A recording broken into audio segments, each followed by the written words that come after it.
All right, John, how's it going, man? It's going all right. It's been a decent week. Keeping busy. Yeah, so we're here with on episode 9 of World's Strongest Opinions with Zen McCollum, How you doing? IPF powerlifter, silver medalist at the 2022 World Junior Championships in Turkey. Welcome to the show, Zen. Pleasure to be here. Yeah, Pleasure to welcome. be sharing my strong opinions. Yes. Yes, and I know you have some. We've talked a lot. Oh yeah, we have. Offline. Yeah, and we're kind of stepping out of our comfort zone a little bit here too with powerlifting. This kind of started off as a strong man podcast, but the more we talk, the more we realize that we love all strength sports, and we want to give everybody a platform wherever we can. But before we get started, it's become slowly we're making this our tradition that everybody that comes on has to answer trivia because I've heard of this. Yeah, I've done this. I've seen this. Yeah. We're gonna see if you know your shit. Then that is the name of the game. And today is going to be a little bit more geared towards. It's actually a lot more geared towards powerlifting, of course. But there's a couple questions that aren't necessarily powerlifting, but I think reverberate through strength sports, if you will. And I tried to put these up, easier to harder, but not being as educated in powerlifting as I probably should be. Forgive me in advance if they're not perfectly in order. For sure. So question number 1, everyone should be able to get this. The famous phrase, "Nothing but a peanut," is credited to which athlete? Yeah, buddy. Ronnie Coleman, 8-time Mr. O. Yeah, buddy. That's an easy one. Everybody should know that. When he doubled 800, that was crazy. Dude. On the squat. I mean, he was a very, very, so that's kind of why I use this too, because I don't know that he ever did any official powerlifting, but I think he did. Yes, in the 90s, he did do a powerlifting meet. You can actually find video on YouTube of him doing a powerlifting meet. It was like when he was in his early 20s. It was it was before he was a bodybuilder, and he did a powerlifting meet. I think he deadlifted like 600-700 pounds. There's a video of it, and there's also this older gentleman named Roy who's like, he looks like he's 80 years old, coming out and deadlifting like 540, and that's like fucking sick too. So that's awesome. If you can look it up, you can give it a watch. Yeah. I'll have to look that up. I'm familiar with his big, like you said, the 800 squat. I think I've seen him deadlift pretty heavy as well. I think 800 plus as well. So yeah, 800 definitely as well, yeah. One of the strongest bodybuilders to ever live. 500 rows as well. Who's that? Ronnie Coleman did like 500-pound rows for reps in training to build up his back strength, which is a huge thing. He was a massive human being in his prime. Question number 2. This should also be a relatively easy question for everybody. Who was the first man to deadlift 1,000 pounds in competition? It would be Andy Bolton for multiply and Benny Magnuson for classic for raw. I was gonna ask that as a separate question. I guess just jumped right ahead of me. And Benny's world record in the raw deadlift stood for a decade. Until Dan Grigsby pulled, I think, 1074 at the American Pro this year. Dan. You're killing me. You just slow down a little bit because you're answering all the questions that I have up here before we get there. I'm kind of like a bank of knowledge for powerlifting. These are clearly too easy for Zen. Benedict Mason, Andy Bolton, Benedict Magnuson, of course, pulled 1,000. I think it was 15 raw, right? Mm-hmm. And set it down extremely gently. Oh yeah. Wouldn't have woken up a kid. What is arguably the most famous powerlifting gym to have ever existed? It would be Westside Barbell. Late Louis Simmons. Yes, sir. And I'm having a little vintage Eagle Rare here tonight. Just drinking water out of a McDonald's cup. Because I'm old and I don't give a fuck. So cheers to Louis Simmons, though. He paved the way for a lot of people. He's arguably the most impactful powerlifting coach of all time. Yes, absolutely. 100% Westside Barbell. I don't think there's any question about that. Some people it could be subjective to some people, but I seriously doubt it. I think that's definitely arguably the most famous powerlifting gym. Who squatted the all-time raw without wraps world record squats of 1,080 pounds? Ray Williams.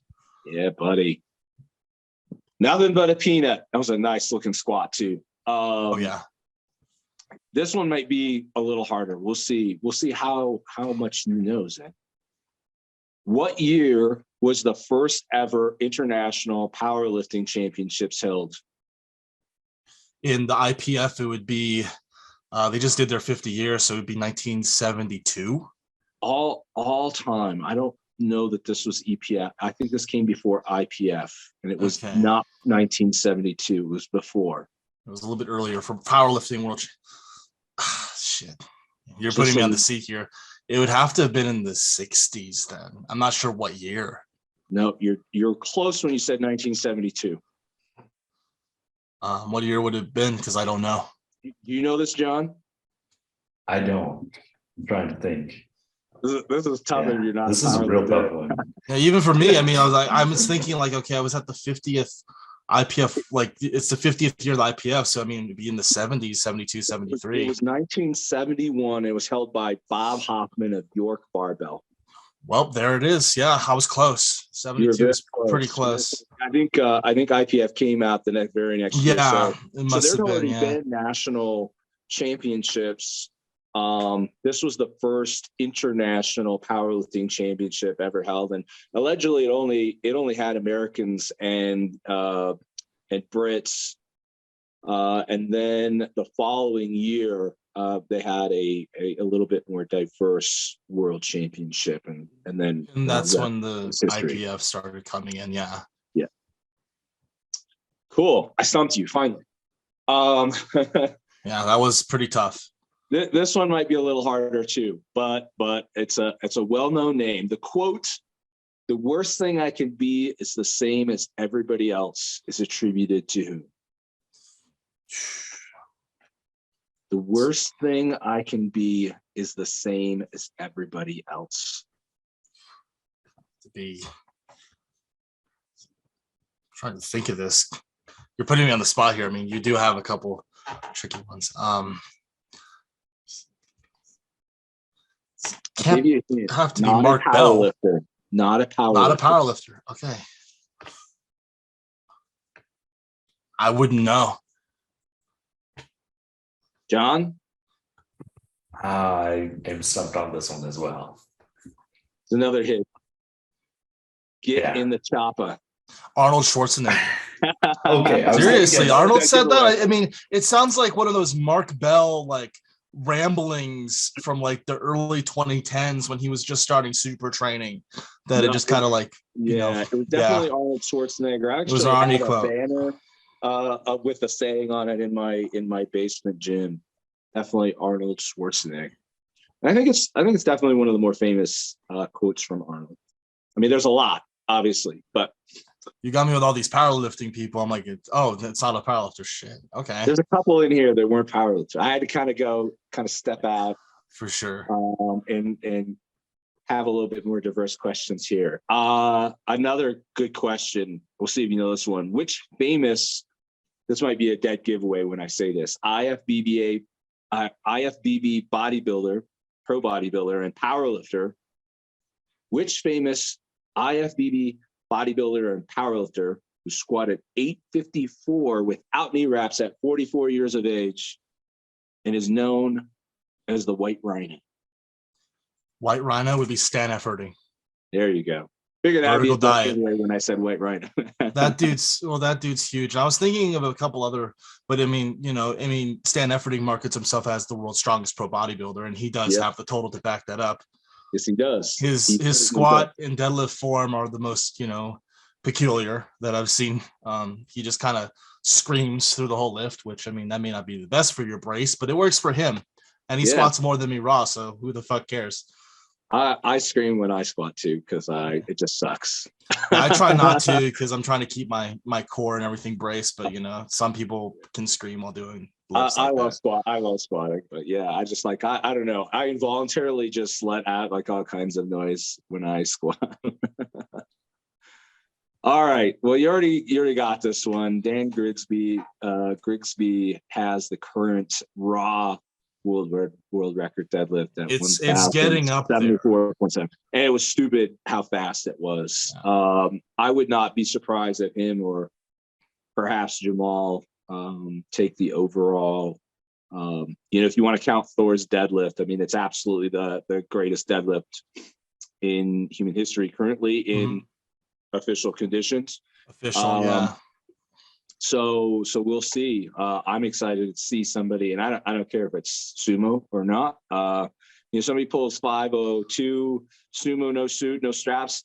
I will be insanely impressed. Yeah, I mean, Jamal Browner has done it with straps. Jamal Browner is also stepping into the strongman circle by doing the World Deadlift Championships next September, conventional with straps. Strongman rules. He says he's not going to wear a suit though, so we'll see how it goes. I'd like to see him pull 1,000 raw conventional, because like the main gripe that people have about Jamal Browner that's like slowly weaning, obviously, is like, oh, but he does it sumo. Well, he pulls over 900 pounds conventional. Can you do that as well? Yeah, most of those guys that are big sumo pullers have very powerful conventional deadlifts as well. Oh yeah, you have to. But not always vice versa.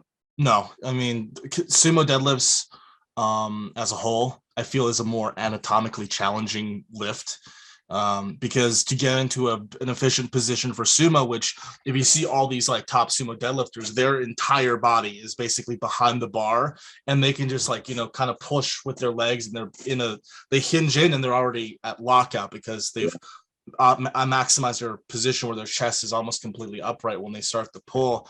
Sure. If your hips aren't that open and aren't that mobile, you're not going to do great at sumo. It's going to be a more back dominant lift. It's basically a Shaw conventional deadlift where you're like all the way out with your legs and you pull with a wide stance because your back is still leaned over and you're not using the real benefit of sumo, which I think is like being able to get your hips that much closer to the bar. That is basically a high block pull in terms of mechanics. And it's not obviously like a high block pull, but it's so efficient.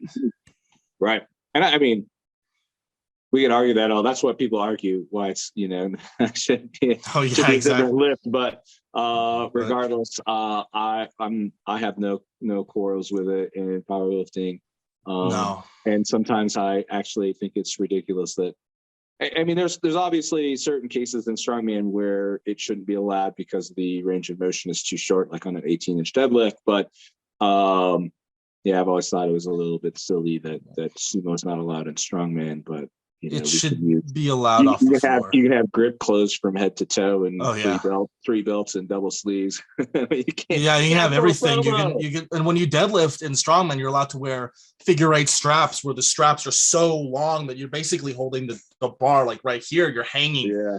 And like that cuts off range of motion. So you can't really bring range of motion into the argument here, but I mean, I don't even think you can break the floor all the way with an 18-inch sumo. I've seen people do block pulls with sumo. Very tall. I mean, you'd have to be a Thor. You'd have to be, You'd have to be 6'10". I don't see any other way. Be a tall individual. So I get that. Obviously, in some cases, some regards, it makes sense, but but who the fuck is doing 18-inch deadlifts? That's another one. One more question. Last one. Okay. I'm going to stump you this time. I hope. Who was the first man to squat 1,000 pounds in competition? Was it Lee Moran? No, before Lee. Okay, this was a while back. This was actually probably further back than you would think. Squat 1,000 pounds in competition. And I actually I forgot to write the year down. And so I'm not going to tell you, but was it Matt Dimmel? No. It was before Dimmel. Okay. Shit. I think it was all the way back to the 80s. Was it Hatfield? Nope. No? Okay. So maybe a hint. I don't know if this will help you, but he was also a world strongest man finalist in the early 80s. Finalist. Never placed tie or he had one podium, third place podium finish. I think in 81. Okay. That rules out the other guy I was thinking of, who was more of a bencher. Kaz was more of a bencher, and he I won would be 3 times. I would be surprised if very many strongmen would get this. I wouldn't get it if I didn't look If you it didn't up. look it up. Oh, shit. You got me here. I have no idea. No cheating. No cheating. No, you got me. I'm done. I'm not looking at my phone. I'm just like, I'm pondering in thought. John, what do you got? Do you have any idea? I don't. I'm like, shit. I was about to start cheating. You got me. I'll be honest. His name is Dave Waddington. Okay. Dave Waddington was the first man to squat 1,000 pounds in competition. He was world's strongest man finalist in 81, 82, and 83, with one podium finish, third place finish, and I believe it was 81. It was 81 or 82. Yeah, that got me. Yeah, you know, that was a tough question. Yeah, that was pretty. That was that. I don't think a lot of people would get that one. That's pretty niche. I mean, because you couldn't have them all, Zen. I mean, yeah, for sure. There's no question you know your shit about powerlifting. That was very impressive. That one's like, you know, that one got me for sure. Cause, you know, I mean, I have names that I think are the first person to squat 1,000 pounds, but like, you know, people could be the first to claim anything. To know the official person now is really good to know. True. Yeah. I mean, I had to do a little digging because there's actually a surprising number of 1,000-pound squats in powerlifting over the last like 40 years. Oh yeah, quite a bit. Yeah. The thing is why people are saying first person to squat 1,000. If you think about it, back then the record keeping wasn't that consistent. You couldn't just go online and look. Right. You know, you just had to take people at their word that it was the first 1,000-pound squat. Right.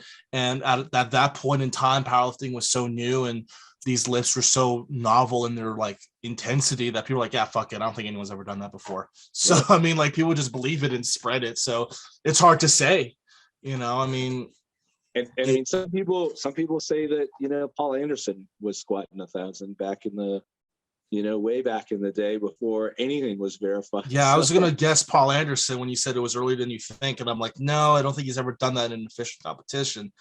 No. And I think he's done I think he squatted well over 1,000 pounds, like with those barrels, but it with was the like Anderson squat. It was an Anderson squat, right? Yes. It wasn't really quite from full depth. Well, that's still pretty impressive because you think about it, that's dead weight. That's dead weight on 2 platforms. You stand up with it. That's a lot. Well, Paul Anderson, too, as you know, I mean, he was competing before steroids were even a thing. Mm-hmm. So there's no question at all that he was 100% natural. Oh, yeah. And so, you know, assuming that the feats that he performed were legitimate, you know, because again, you're talking about a time where record keeping wasn't great and verification of weights wasn't really didn't give a shit. It looked heavy, so it was. Give a shit.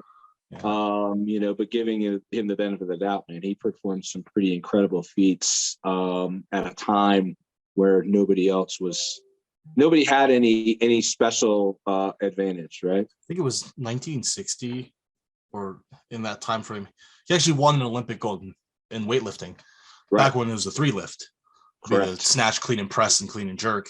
Yes. And he did win gold for the United States. I think he's the last American super heavyweight to actually medal in weightlifting for the U.S. So, you know, because, you know, when performance enhancing drugs really became a thing, there's certain countries that took on more than others. For sure. Yeah, because we had weightlifters Germany from the US. And Russia specifically. Yeah, the Soviet Union, Eastern Bloc countries were all over it. You know, they had Vasily Alexiev in the most sexy singlet known to mankind coming out as a super heavyweight, you know. And then, like, after that, I mean, with super heavyweights, you know, you have weightlifting where, like, you know, there's another Russian guy who did like a 267 clean and jerk in training, but his name escapes me. I think he did it in, I forget what his name was. There was also... Sure, that's not Lasha from Georgia. No, Lasha's the new generation. This was back in the 80s. I forget his name. But there was also Andrei Chermyrkin, who was a big Russian weightlifter in the late 90s, 2000 era.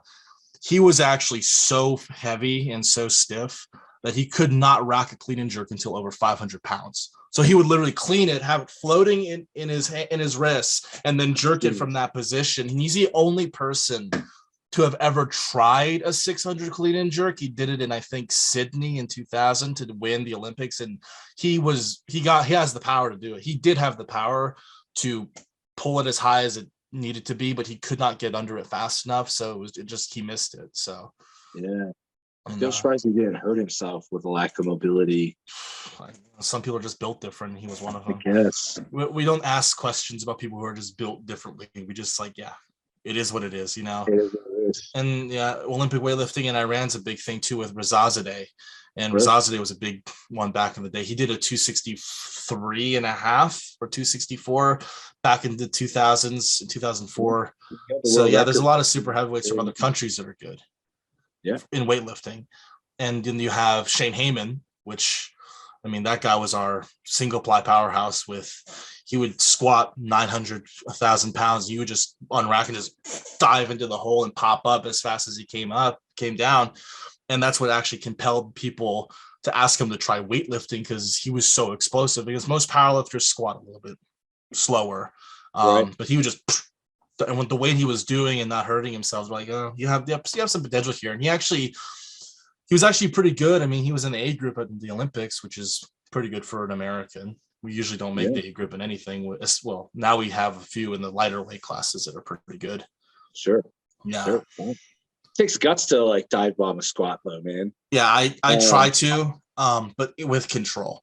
I just get my air in and go down as fast as I know I can handle it, both in terms of like safely as well as, you know, maintaining my technique and my position. And I feel like that, well, one, that also helps you, because in IPF powerlifting, they're huge sticklers for depth. And the longer you spend getting to the hole and trying to find depth, the more time it takes, or the more time you're giving those judges a chance to look at your hip. If you just take it down and come back up with it, they don't really have the time to see. And if they have any doubt in their head about the lift, they have to white light you. So, but in IPF, I mean, this is something that you taught me recently that I was unaware of, and is that there's actually a jury that can override the judges. And you had that happen to you in Denmark. Yes, it happened twice at Open Worlds. At Open Worlds, here's the thing. Not a lot of people know this because I really didn't say much. I missed my opener. I squatted 860 as my opener. It got 2 reds, and the jury got involved and overturned that to a good lift, because my coach, James Townsend, went over and argued, because the side judge that gave me a red light, there was one on the side for depth, and then there was one on the side that had a yellow card, but no other. A yellow card basically means I stepped backwards, or I moved, or I jumped the command, none of which happened. So I guess they saw that was an erroneous card, like it was a mistake. And so they do, like, it's not always negative. I mean, no, it's not always negative. You can go to the jury and protest a lift if you think that there was a mistake in the judging. That's both for good and bad lifts. If you think that there's a mistake with your guy, and you have 2 reds, for instance, you can go and say, hey, what's going on here? I'm protesting that infraction card because it doesn't make sense. There was a mistake, and it was a newer judge, and they were kind of scrutinizing him a little more, and they overturned it to good. Now that probably screwed me. It was a double-edged sword, because after that, the jury was looking more and more at my squats, and they opened the door to some scrutiny that really shouldn't have been there. And ultimately, I kind of take the blame for that, because I was kind of leaving it on the line for depth. But then again, you have super heavyweights in suits. I mean, there's not a lot of depth you can really get. I could probably go a hair deeper, and, you know, for international meets, I probably should, just so I don't lose placements. Because had I not had those squats overturned, I would probably ended up in 3rd, given the final standings, which sucks. You know, same bench, same deadlift, it would have been either 3rd or 4th. So it's curious. You say that the one judge was newer. What the hell they have a newer judge at a world championship for? Well, some people he was from Mongolia, so it's a member nation that, it's kind of growing. And I'm guessing, if you take the Cat 2 test for the IPF Cat 2 referee exam, you have to have a certain tenure proven by your national affiliate. So you have to be a judge for, like, I think 4 years before you can even take the test.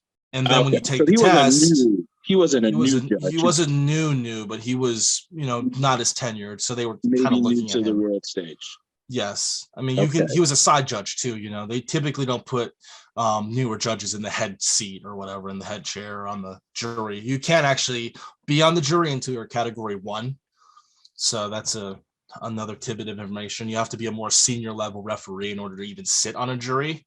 Yeah. Now, what I found funny with the jury was, in my session, there was only 3 people on the jury. For the second session, since there was the Eurosport was broadcasting on live television some of the sessions from Equipped Worlds, one of which being the A group super heavyweight men, which was top 8 nominated totals. And they had a 5-man jury on this one. And there were some, the same thing, 2/1 good lifts, and the jury wasn't saying anything. And my guess is that, like you see with strongman, if you have judging that's like absolutely stupid, like, they're letting everything pass, and, no one's verifying world records, and, you have like an implement that weighs 5 pounds less than you say it does, or, you have these things that, it kind of muddies the impression of strongman. I think that they realized that if the jury was just getting up and overturning shit out of nowhere, it would muddy the image of powerlifting in front of millions of people. Sure. Well, yeah, I mean, but talking about strongman, nothing happens when those examples that you gave. Well, nothing happens. Come to fruition. Nothing happens in powerlifting as well with these examples I gave as well. I mean, like, it's getting worse actually, because as of this year, excuse me, as of this year, juries can use video. Before they couldn't. So now they have a little video monitor that they can watch an instant replay. And they do, like you said in the other podcast, John, they can be the internet commentatory team and saying everything's 3 red lights. They'll be the Instagram judges. But I think that if no one actually protests someone else's lift, you shouldn't look at a good lift. I was pretty bummed what happened, but there was a major screw over that occurred at the World Games in Birmingham this year. Our super heavyweight female lifter for the World Games, which is like our Olympics, every 4 years is a huge event. It's in the US, and we had a US super heavyweight who pulled for the win, Bonica Brown, and her last deadlift got overturned by the jury for not being locked out, I guess. And that was just highway robbery, if you ask me, because the lift didn't look bad. She obviously can't get her shoulders super far back because she's a super heavyweight. No super heavyweight can do that without unlocking their knees or putting their body in a really bad position or potentially losing balance because your center of mass is so far behind you. So it was as locked out as you can be, in my opinion. And, they still took it away. And I think extremes. Like this is what's really awesome about having you on here is we get to kind of talk about, on the strongman side, there's no standards, or there's, it's too loose sometimes. Oh, yeah. And then on the IPF side, it's almost, so over authoritarian, draconian that you have these instances where, people are having their lifts overturned because of who knows what. Could be political. I mean, it's way over my head. As a US lifter, I know that they're more scrutinizing of us, mainly because, the US has always been like the black sheep of the IPF family. Back when we were the USAPL, we had our own shit going on in the US domestically. We had, our own age divisions. We had our own way of doing drug testing. We had, a little bit more of a different interpretation of the IPF rules. And when 2021 came around, they wanted everyone on the same page with the WADA code. IPF was like, okay, we're trying to be WADA compliant, so they could get IOC recognition. And the USAPL is like, well, we do drug tests, WADA compliant at nationals for our top lifters, but we do like conventional Quest diagnostics drug tests for everyone else because we have so many people. And the IPF is like, no, you can't have that because it's not fully compliant. You have to be fully compliant, which means every single drug test you do has to be WADA. Now, with the amount of people the USAPL had, that would have been several $1 million a year just going into drug tests. It would have been too much overhead. So they said, no, we can't do that. We can't afford it. But there's some people like, okay, well, then only drug test the top 10% of lifters. Now, if you do that, you have people who can come into meets on the local level, piss hot, and then get away with it until nationals and the world level. So that's why they didn't want to compromise that way by only testing the top. So they did another sensible thing as like a last ditch effort, because at this point, I don't know if they proposed this before they were suspended, but they were suspended in August of 2021 by the IPF, with a hearing in November of that year to determine their fate, which we all know what happened, but I'll get to that point. The USAPL wanted to actually split in two, with the pro USAPL, which is just the top lifters who want to go to Worlds, and that would be fully WADA tested. And then there's a recreational USAPL federation for everyone else, the Joe Schmoes in the gym who just want to test their maxes in a meet. The IPF was like, no, it has to be two separate organizations. And that ultimately led to the USAPL getting kicked out of the IPF and Powerlifting America joining as the new affiliate for the United States. Because, Powerlifting America was already a thing behind the scenes because they're trying to be the separate entity, but still work with USAPL. Like you could go and do USAPL meets as a judge or compete in USAPL meets, whatever. But the IPF wanted separation, and that's what they got. And, throughout that whole, clusterfuck, you have a lot of you say draconian rules because the IPF kind of policed the USAPL for doing their own thing, and ultimately that doesn't look favorable on the international level. And I guess that could cause some people to look bad, to be more scrutinizing of Americans on the international stage, because we were a little bit of a, we do our own thing, kind of, we march to the beat of our own drummer kind of way. But I don't think it should reflect on lifters, in my opinion. If you're an athlete, it doesn't matter what country you're from, you should be judged the same way. Sure. But unfortunately, everybody's pathways through different organizations throughout the world, and unfortunately, your pathway through the USAPL was dashed because the USAPL didn't meet the IBF requirements. So yeah, I mean, that it is unfortunate, like the athletes end up taking kind of the brunt end of it. But it sucks because I like the USAPL. There's a lot of people that I know who still lift in the USAPL, and I want to be involved in their meets, but I can't.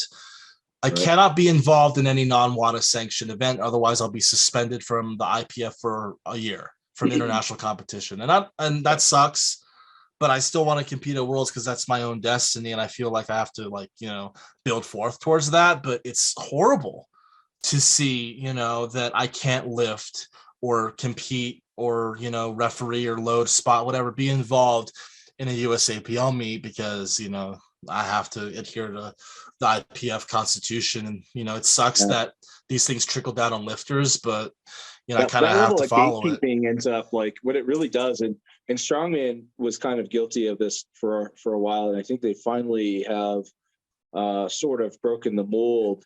But you actually end up eliminating competition because of this kind of gatekeeping, right? And suddenly you become an exclusive kind of organization to a handful of people that, and not saying anything against IPF lifters by any means, that's not the point. But you almost become this exclusionary,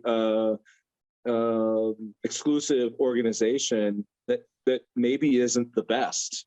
Right, because you kind of filter out a lot of people. You become the gatekeeper for who can, this elitist group, and you reduce the competition. And Strongman was very guilty of that for a long time with the pro card status here in the United States. And what they did is they ended up creating this very small group of It has nothing to do with the athletes, right? It's not a slight to the athletes by any means, but you kind of created this elitist group of guys that eliminated a whole bunch of competition, right? That a lot of people could have done very well against those guys, and you create this kind of group that says that they're the best, but they're not able to prove it because you can only compete against other people that hold that, prestigious. I've always said very prestigious title. It's just a trophy, right? Yeah. that gives you special access to a special group. Yeah, I'm afraid that powerlifting America is seen like that in the US. And like, there's a lot of people who, have that question, like, why don't you just leave the IPF? And I mean, I could. But the thing is, there's actually this whole, the USAPL did like a Spotify Wrapped, spin off with the USAPL stats. And there was, in 2022, there was around 16,000 raw lifters and only 738 equipped in their meets. There's no real competition in equipped left in the USAPL.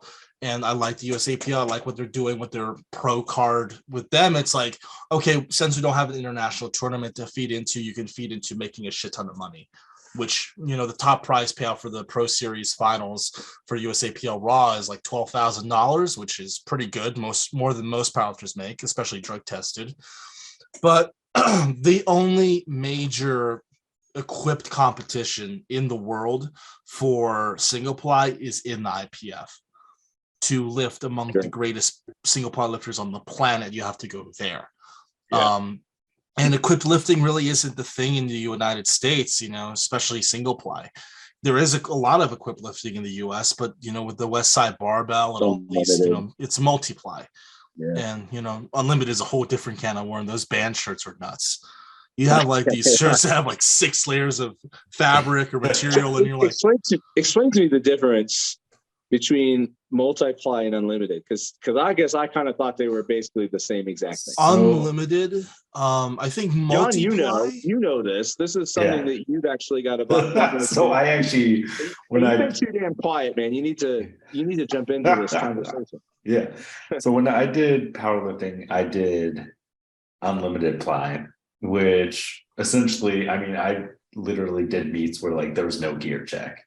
That they're just like, I mean, you have a Leviathan Ultra Pro on, you have briefs underneath, like you have knee wraps that are just like literally feel like your knees might break. And it's whereas I think technically multiply, it's only 2 plies, I'm pretty sure, and they have to be from a specific brand. You have to actually have it inspected. They actually have to all be like one unified piece of cloth. Like it can't be like a band shirt where you can have unlimited layers with it, or it can be thicker. But some of these, I mean, because at this point you have unlimited ply, like you have some of the shirts that are now 4 ply and everything, that like if you have enough rubber in it, like it's very much an overload situation and stuff. At least like equipped lifting with unlimited ply, it is, I mean, you can tell which lift has the most extra support of like, you have many unlimited ply people who your bench and deadlift will be about the same and stuff. Whereas like raw, that would be a completely different story. And then your squat's just huge and stuff. So that's the main difference there and everything. Yeah. F8 has a 6 ply shirt now. Yeah. 6. I mean, I guess unlimited is, until your arms break or run out of material. I don't know, whatever happens first. As someone who's seen someone's arm break, it's intense to see that. Because then at that point you have like, and you've seen this, John, lift offs and everything. Not like in the gym that you used to train in. Yeah, my friend Josh, that I used to train at. He broke his arm, I think, in a 3 ply. I'm pretty sure it was either. Yeah, so it is because you're so overloaded that it is like, it's that broomstick sound that. Oh, I've heard the tree branch sound because I was spotting a meet where someone blew a pec. That doesn't sound good either. Now, to hear that, that must not feel good. Have you guys ever seen it? Sorry to interrupt you. Have you ever seen the video? Powerlifter, why am I drawing? Brandon Lilly, when he tore both of his quads. Yeah. I mean, split his patellas too. I think. I mean, he did some serious damage to his patella and quad tears, and the sound when they tear, man, is like 2x4s breaking. It is. It is.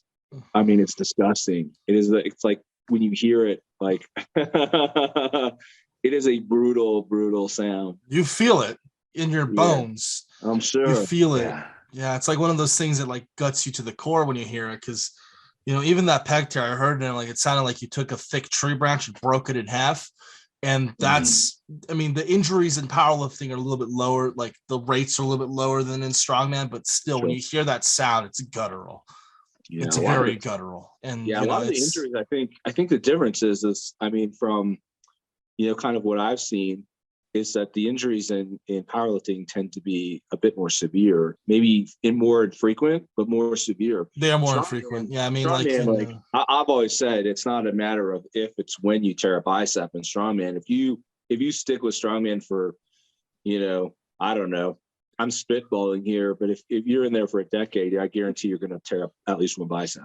Yeah. While I don't recommend it for anybody, it's a very recoverable injury. You get surgery, you spend some money, of course, you have 12 weeks before you can start lifting anything, and maybe 6 months. I mean, there's guys that recover faster. I don't know exactly. Yeah, you can come back from a bicep tear pretty fast. I know a guy who had one at Raw Nationals 2018. He tore a bicep on his last deadlift. He's a good friend of mine, David Moore. He came back within a year or two and competed again, and he beat his old personal bests. Yeah, I competed. I tore mine. I had a complete distal detachment on my left arm, and I was back competing within 6 months. Now there was still a little bit of pain and kind of I was a little gun shy, if you will. Oh yeah, you would be. I mean, I wouldn't blame you. But yeah, within a year, man, I was back over 100%. I think my left arm's now stronger than my right one. So powerlifting, yeah, the injuries tend to be more catastrophic. You see the double quad tear on a squat, or your arm snapping in half on the bench. And there's some people who lift like on squats with their wrists so cocked back that some people are actually breaking their wrists. Because they're loading the bar so much. And you see the French people do that with low bar. Yeah. I don't understand how you can get the bar below. He's a master human being, and I've always wondered, how in the world does he, his mobility is so ridiculous. Andre Milanichev, right? Milanichev is one of them that can get his wrist that far back, but then you see a lot of high-level lifters like that, especially in Eastern Europe. Alexander Rubets, a single ply 105 guy, he can get his wrists he's literally in like that with his wrists up back, but most people don't have the capacity to get in that position, without severe pain or potential injury. Some people do that and they break their wrists. Harkening back to what you said, John, the French, the FF4 squat style where the bar's on your middle back. Yeah, they're catching they're catching the ire of legality when it comes to that. Their 66 kilo guy, Panache, he bombed out of Europeans because his first one, the bar was so low that they wouldn't give him a rack command. He was kind of not upright. Oh, because you're so hunched forward. Yeah, they would not get him. They wouldn't give him a command to squat. So he got re-racked twice. And then the second one, he had to adjust it. And I guess, he got stapled, and then he did it again and he got called on depth. So he bombed out. But then again, there was another French lifter in the 105s, Clement. He had the same thing, but they gave him a command. So judging is weird, I guess. Yeah, it's that steadiness, because I've seen some people with the squat, you can start slightly angled over. And some judges just won't give it to you until you're. Well, it depends on who's the judge. A lot of those powerlifting judges in the IPF come from Olympic weightlifting. They don't like that squat morning hinge hip dominant squat. They don't like seeing the bar that low on someone's back. But there's also a rule.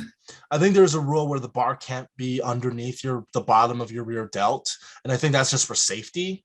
So you don't, the bar doesn't slide off your back and take out the spotters, but. Or break your elbow or wrist. I haven't seen that, but I have seen the bar kind of slide off someone's back. Sure. Or they get kind of pitched forward by that super low bar. I was back spotting someone when that happened. He just kind of hit the deck. He was okay, but to see a bar just come dropping down the ground when you're back spotting them is not fun. You're like, is this gonna land on my arms? You know. You're Yes. gonna catch it, Zen, and then just zercher it. Zercher it like Kyriakos Grizzly, you know, do the front like Tom raise. Like, Haviland, man. yeah. Just catch it in your arms and just zercher. Yeah, no, What, bitch? Yeah, that I could do that until like maybe 450 pounds, and then I'm like, you know, that's gonna break something. Oh man, You know, it'd Grizzly's be a good not flex bad, on the though. crowd, but you know, don't do Yeah, that. that reminds obviously. me of a video of somebody else doing that. Tom Haviland. Have you seen that? Like he like just rips it off the floor, double overhand, throws it up in the air, and like And then catches catch it. oh my, yeah, that's a lot of sheer landing. But I'm thinking like the Kyriakos Grizzly 800-pound Zercher raise, where you're just sitting there and like like just screaming at, you know, that's by far like one of the most like entertaining lifting videos. He's an iconic lifter. He like, is. It's crazy to realize that You like know, he actually was an Olympic lifter. He was, yeah, Oh, but now he's just whatever. He's an odd lifter on the internet. I mean, he doesn't do powerlifting or strongman. A lot of those strongman. guys over the years, though, that have done just really kind of short range of motion, super heavy stuff. And I mean, some of them swear by it, right? As far as absolute strength goes. And, you know, you talk about functionality. I mean, nobody's going to squat 800 pounds on their back, right? I mean, nobody's going to deadlift, you know, a straight bar. Everything's going to be, you know, in more of a natural, neutral position. Like Paul Anderson, didn't Paul Anderson do like a 6,500-pound backlift or something like, where he like got under like this like cart full of people and then like kind of stood up with it like 2 inches, but he just that's like really old school, like old school strongman, old strongman, whatever they call it, style lifting, like those old school lifts. Backlift was a big one. And I think they've done that in World's Strongest Man, I think, back in the day. The big back. Watching that's a wild event, though. Wasn't it Bill Kazmaier who did like some form of backlift with like a big cart full of like, I guess like they had a bunch of bikini models sitting on top of a cart or a box or something, and he stood up with it a little bit. Like that was back in the 80s. Yeah, probably. I mean, back in the early days when they always put women on like the yokes and the or they had sumo wrestling. You know, that was another one they had back in the day. You know, I don't think their insurance would let them do that now, but you know, it's fun to see back then. It's kind of interesting. I mean, you bring that up, like as far as like injury prone events. You know, there's still so many out there that, you know, strongman again to me is it's not an if, it's a when, because I mean, there's so many movements that are putting the biceps in a bad position to tear. You know, and then we had mass wrestling for a little while where everybody tore lats and triceps and crazy shit, right? And then you watch some of these shows, man, that in the convention centers doing like fingers on slick convention floors. I'm like, how is nobody dropping that? And like, if somebody drops, like slips and that falls on them, it's going to hurt, man. And it's going to be like the John Cotton with the log. That one was. Remember that? Oh, John training. He rolled, a 250-pound log roll on his belly. He didn't get hurt, though, thankfully. No, he didn't. He went to the hospital, but he didn't get hurt. That became a viral gym fail back when it happened. Like, he got like several million views on that. You know? Dude. I mean, that keeps cycling through, and there's a group of us actually, kind of a old man, strong man, powerlifting troop that we have like a ongoing text group conversation. John is part of that, and every time it comes up, man, we're just like, we got to give him shit for it because it's it's awesome for one, right? It's that he that happened, that he's lifting to the point that he literally passes out, and then he drops. I don't think it was a lot of weight, and John would have to say what it was, but it wasn't more than, I don't think it was more than 250, maybe 270. I have to go back and look at the log, but it wasn't a whole. I mean, coming down from that far, but yeah, he fortunately did not get hurt. But it's hilarious seeing every time it comes up, right? Everybody's like thinks he's dead and like mortally wounded, and it's like we're more powerful than that. It takes a little bit more to kill us. It's hilarious just because he's okay, right? I mean, he is. It's still kind of gnarly to watch. But yeah, it's like the fingers on a slick floor. I mean, there's another thing. I mean, like if you're like in that position and your feet slide out from under you with that much weight, you could tear your Achilles. Oh man. Well, could you imagine? I mean, some of those things weigh, I don't know what the total implement weighs, like 400 or 500 pounds, right? Yeah. I mean, can you imagine like face planting and having that come down on your head? Like, You'll fracture your skull. I don't care like how much they you lift, always you'll hurt sign yourself like really bad. indemnification waivers, as Yeah. promoters, but I'm like, will they still be covered if that's like can be proven to be neglectful? Well, yeah, because if you think about it, it would be prevented if you put a rubber stall mat underneath them that's not slippery. Because those tile concrete floors at convention centers, like, there's a thing like, in powerlifting, we put carpet down on the platform so it's not slick as snot. Yeah. And even then, the carpet can get slick as snot because if you think about it, after a few days, the carpet collects a lot of chalk, a lot of baby powder, a lot of, piss, sweat, blood, everything. Sure. And then that carpet, which is usually really cheap, shitty carpet, just becomes a fucking roller rink. I can't imagine if you're like doing that on a bare concrete floor. That just seems unsafe. It's not bare though. It's polished or it's got some kind of like acrylic. It's there's like a coating on it that makes it slick. It's not bare concrete. If it was bare concrete, they like wax it the night before. I did a farmer's carry on one of those things, and that was like trying to like walk with 200 pounds per hand farmer's thing, and you're trying not to rotate. And I made the mistake of, I had I think they're like the Sabo deadlift shoes, which are really great for deadlifting.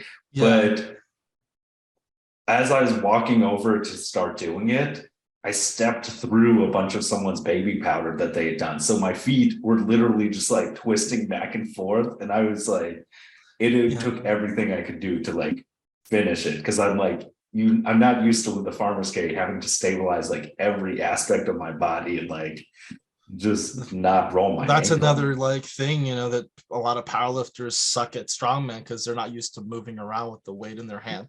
Right. I mean, as powerlifters, we're used to one bar, point A, point B, you're done. Sometimes you don't even have to walk the weight out if you're in a federation that uses a monolift. You just stand up. The monolift is so good. Yeah, I have to walk my shit out. Oh yeah. Those two little steps are the worst steps in the world. But then, if you think about it, there's a lot of stuff in strongman and I'm like, I could get the hang of it. Not like some powerlifters can be good at strongman. It takes a while.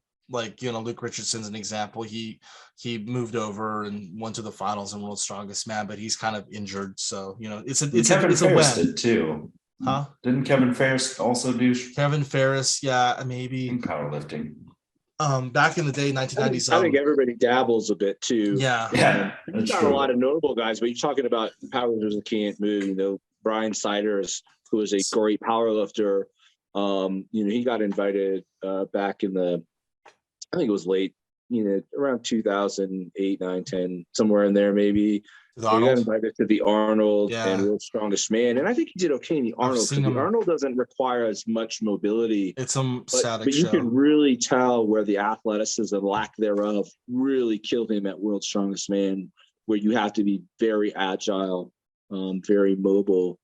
And have the gas. We were talking about this, John, in our chat too. Let's switch it over to World's Strongest Man. We were talking about Jamal Browner, as a matter of fact. Moving to strongman, I'm like, he's actually pretty athletic. Maybe he'll do well, but we'll see. Good. We'll see how it does in the World Deadlift Championships. It's one thing to max out on deadlifts. It's one thing and then it's another thing to max out on deadlifts and do like 4 other events. I mean, Siders is a static monster. He was really good at all the static stuff, but the moving stuff killed him. That a lot of powerlifters are like that. But however, there are some powerlifters who did really well in strongman after leaving powerlifting. In 2000. In the 2000 late 90s, early 2000s, Big Z Zadrunas was an IPF powerlifter, single ply. He stuck with it. I think a little bit longer than Brian Siders did. And if you go back and look at early Z, baby Z, he wasn't winning anything. But no. Let me rephrase that. He was not. He wasn't winning World's Strongest Man. He wasn't doing super well yet. But the man was definitely a born winner. There's no question about it. Yeah, a big house for my trophies. Yeah. Big house. That's the greatest. Yeah, that's what I want. I want the big house for my trophies. Like that's like the kind of strength sport legend that you want to have. You have the big house just for your trophies. Just that room, like when you walk. Do you have in, like 5 just kids here? everything. No, I have trophies. A big house for my trophies. Like, but like in terms of like strongman, there's a lot of shit in strongman that makes me give it a little teasing look. I mean, I have the frame for it. I'm pretty tall. I'm 6'4", so I'm tall for a powerlifter. A lot of powerlifters are shorter. I was about to say, I was like, that's unexpected. It's a I'm long way 6'4". down. Yeah. I'm quite tall. I'm not like Ryan Shaw size, but I'm like Lee Sees, Hall, those guys. I'm around their size. Tom Stoltman, Brian Shaw, Thor, those are like 1 in a million people. There's not a lot of people who are that tall, but the height helps Stoltman with the stones, with those 600-pound stones, because like he has the reach to just grab the stone. Strongman's a big guy sport. It's always been intended to be a big guy sport. And you're right. I mean, there's been some great strongmen who are shorter, but the shorter guys like always run into major weaknesses because of leverages. So it's always been a big guy sport, and I think it always will be. Yeah, if you're under 6 feet tall, like in your athletic CrossFit's where you go. Like I'll tell that to Rob Kearney. Yeah, it's true. Rob Kearney does prove it though. Rob Kearney's an anomaly though. He's shorter, but he's also really good at strongman. But you can tell where height kind of screws him because like loading events and stuff, the bar's set at like 52 inches. And that's gonna suck if you're shorter. Because you're gonna have to lift higher. Strong, I mean, and he can move so fast with heavy movement. Kearney's very athletic. That helps him. That explosiveness, but I mean, still, and absolutely nothing against Kearney. He's an amazing athlete. I mean, he's definitely proven himself as one of the top strongmen in the world. But he's still yet to make finals in World's Strongest Man. I mean, he's still young. We'll see what the future holds. But strongman. Strongman is a big guy sport, man. It's a tall, big guy sport. That's like kind of the thing, becomes so important on the truck pulls, the fingerless fingers, right? I mean, those events, the tall loading, the high loading stones, all that stuff is. I mean, you got to be able to have the ability to be well-rounded and strongman, and that's just always going to fall to the advantage to the taller athletes. Yeah, and it's also like a little bit more of a versatile sport. I mean, powerlifting is a short man's game. For raw powerlifting, especially, in order to maximize your raw strength, you have to be in a shorter frame. The best raw powerlifter currently in drug tested is Jesus Olivares. He's around 5'11", 6 foot, and he's 385 pounds. Wow. He is by far the most statically strong powerlifter I've ever seen. He has over 1,000 squat in competition. He hasn't solidified it yet, but he's done over 1,000 on squat, 600 bench, 900 on deadlift. He had what Ray didn't, which was the bench, the deadlift. Ray never went over 6 and never went over 9. Now Jesus can. It's just time to see what he'll do at a meet. Hopefully he gets an invite to Sheffield, which would be great to see. But it's kind of like this thing where like the shorter, stockier guys gravitate more towards powerlifting, and as a single ply powerlifter, obviously the height advantage. I think if you're taller and have longer limbs, the gear actually helps you more because you have more of a fulcrum for the equipment to kind of like turn you over out of the hole. Like Carl Ingvar Christensen, who was one of the best single ply powerlifters of all time at a young age, even he totaled, I think, 1,230 kilos, which is like 2,700 pounds at 24, right here in Aurora, by the way, in the World Championships. And he retired, unfortunately, young because he had a nagging knee issue from snowboarding that carried over. It's always fucking something else.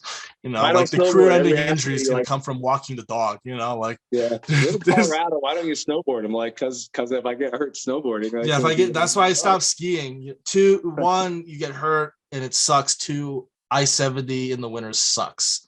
It sucks. It sucks any time of the year. Yeah, but it's especially worse in the winter when you have those guys with the slick tires up there sliding all over the road. I don't like going up there if I don't have to. But in terms of like, single ply lifting, I have goals. Obviously, I want to win IPF Worlds. I want to go to World Games. I don't like, mentioning numbers because I'm kind of superstitious. Where I think I think I call it like the gods of powerlifting. They'll strike you down if you tempt them too much. I don't like talking shit about hitting big lifts because every time you do that, you're gonna fuck it up.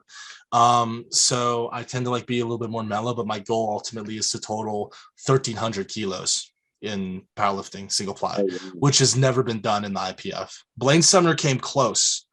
He came 4 kilos shy. If he had gotten his second bench at the Arnold of 1,004, he would have had a 1,330. There'd be no comp. He's the only guy. Well, there's a couple. Jimmy Kolb has benched over 11 in single ply, and then Blaine Sumner's the only IPF guy who's ever done 1,000. USAPL/IPF guy who's ever done 1,000 in single ply. That's insane. The only one, yeah.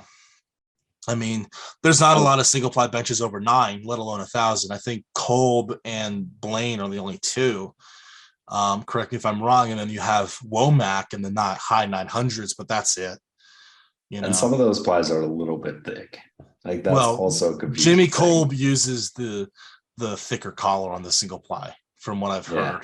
The KLA, but Blaine did not. Blaine had a conventional super katana, IPF gear check, everything else, which makes it impressive. Crazy. The canvas shirts. The canvas, yeah. No, and then like the band shirts now, especially with that. I mean, I kind of want to throw one of those on one day and see how much I can bench without breaking my arms. But it's kind of like too much. If you break your arms, then you're gonna be like, I can't lift anymore. Yeah. So don't break your arms. That's a really bad one to come back from because your fucking bone is broken. You have to bring that back in place. But that sucks. What happened to your whole training partner where you're like he broke his arm, which I wouldn't be able to handle that. Oh yeah, that's a wild comeback. Yeah, I think it was weird to like have that happen. After all this single ply stuff is said and done, I might have that little itch for strongman. Be a little bit horny to try some strongman. Yeah, no, I'll have the environment out here. The only reason why I've been like teasing about it, but never actually like stepping in is because I don't want it to fuck up my powerlifting career currently. Sure. But I go to strongman shows, I see what's going on. Like that looks fucking cool. I'll have to learn it, but I'm going to definitely, that's like the goal after powerlifting is said and done, is to transfer over to strongman and see how I can do. Cause I do have the size for it. I just think it's interesting. It's a new way of training, but having the strength base helps. Yeah. And I think, probably one of my, if I had a regret, which I don't have many, is maybe not being, and I'm trying to get better at this now while I still can, is being more of a student of strength rather than isolating myself inside of, the silo of strongman. There's so much more out there that I think that we have a tendency to kind of overlook or, have reasons or justifications for not getting into, but man, there's such a big world of strength out in the world that I think it can be very beneficial to all of us to explore different avenues. Strongman in CrossFit, especially, granted they're a little bit more there's more disciplines than powerlifting or weightlifting, of course. It's a big benefit to all of us, I think, to get out and work with the weightlifters, work with the Highland Games throwers, work with the powerlifters, work with the bodybuilders, because these people have knowledge within their specific sports that are beneficial to all of us. And bodybuilding gets such a bad rap for some reason. I get the vanity part, is maybe kind of is where the bad rap comes from, but those guys still work really hard. Oh yeah. And we're all bodybuilders at the end of the day, right? We're building our bodies, for strength, obviously. Our bodies and hypertrophy, muscle cross section, right, is where the potential for strength comes from. So. Yeah, there's a bodybuilder that lives in Lakewood that I know, and in my off seasons, I go down occasionally to Westminster. It's kind of like our halfway point, and train with him, do bodybuilding movements, pick his brain on how to do them correctly to feel the muscle. Because I feel like if I'm more jacked, I'm gonna get more out of my lifting. in the maxes because you have more muscle mass to use on the lifts. You know, the guy who's more jacked. If you have a guy who has like 150 pounds of lean mass and 100 pounds of lean mass, they both know how to recruit the muscle fibers the same. The guy with 150 pounds and just fucking smoke the guy with 100. Yeah. If you're more jacked, you know how to use the muscles already. You're gonna blow people out the water. So that's like the thing. You know, I do like to fuck with people, you know, saying like, you know, in terms of like strongman, because like my main gripe is like the absolute zero standard Wessel style strongman that I tend to like, you know, like that kind of sucks.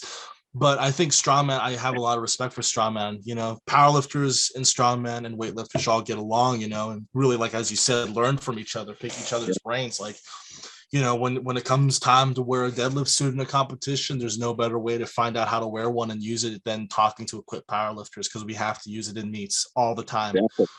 You know, Exactly. sometimes, you know, you have people who wear the deadlift suit and they suck ass, and you have to like look and like see what they're doing wrong and what kind of adjustments can not only be made to their technique, but also the suit. You know, there's some people who wear a deadlift suit and the straps are too short and they can't get down to the bar. I'm like, get longer straps. Balls or are get a looser throat. suit. You know, sometimes the answer isn't a tight suit that takes 5 minutes to squeeze into. Sometimes you may have to loosen it up a little bit. Yeah. You know, it depends. It's a delicate balance. You know, you obviously don't want to wear a goddamn singlet style suit where like you just swim into it, but you need to figure out what part do you want tighter, what part do you want looser. My main advice for people starting with suits is to get a stock one around your size. You see how it fits, train in it, and if you see if there's issues with it, then go from there. You know, take it in here, or you want it looser there. You know, like, you know, some people have tiny hips and big quads, and they need to have looser legs and a tiny hip that kind of tapers inward. So it just depends on the person. Yeah, it's true. Good advice. I hate to be the time captain, but I do. You are the time captain. This has to be before we stop, yeah. I forgot. I was going to give somebody a shout out for guessing the age of my shoes, and I forgot to do it at the beginning. We're gonna have to cut this out and move it to like the front or something, or just post it. But I was really excited about these shoes that I've had. These are my very, very first weightlifting shoes that I've ever owned. I cleaned them up. I wish I would have done a before and after, because they were absolutely disgusting before, you know, yesterday morning. And I had a lot of people respond to guessing the age, and nobody got it. A couple of people got within a couple of years. A couple people, you know, apparently think that I'm older than dirt and suggested that I'm 50 years old. Luke Davies. I'm not even 50. Couple of people were like 2 weeks. I mean, because actually they're pretty clean, man. They look pretty new in some regards. But so 2 people guessed 15 years. One of them is Zen. But you know, you're on here, so we already gave you a huge like hour shout out. Talking your ear off about powerlifting. The other person, and actually before I say her name, I started lifting in, I think, September of 2005 was when I actually officially started weightlifting. I had never really been to a gym before. They're 17 years old, and they're still here with me today. So the other person that guessed 15 years is my good friend, Lacey Hughes, up in Williston, North Dakota. You can find her on Instagram at Lacey Gets It. So thanks for playing, guys. Thanks for your guesses. Zen and Lacey, who guessed the closest. Everybody else, there was a couple other within a few years, but most people are just like way off. I'm not 50 years old. Your shoes are almost a voting age, which is crazy. My shoes are almost a voting age. I'm gonna mail in a ballot for them next year. You probably could. Well, that was a good episode. You know, a lot of yeah. Do you have any parting words for people? I would say, you know, I think that there's a lot for us to learn from each other, and that branching out and like exploring different avenues of strength training is beneficial for all of us. And that should, you know, as Darin say, you know, we shouldn't be stuck in a silo and instead focus on the whole fucking farm, because otherwise you're going to suck ass. And, you know, that's pretty much it. Yeah. You got anything else, John? I'm good. Yeah, I think we're good. Another great episode. Thanks for coming on. Zen. Absolutely. Yeah. Thank Yeah. you for having Where me. can everybody find you, Zen? My Instagram is at Zen the Piston. Zen the Piston. Zen the Piston. The squatter. Hopefully 1,000 soon. We'll work on that. Cool. 1,000's coming. Yep. 1,000's coming. Awesome. Thanks for coming to the show, man. No problem. Yeah, Thank you for you. having me again. Thank you. Take care.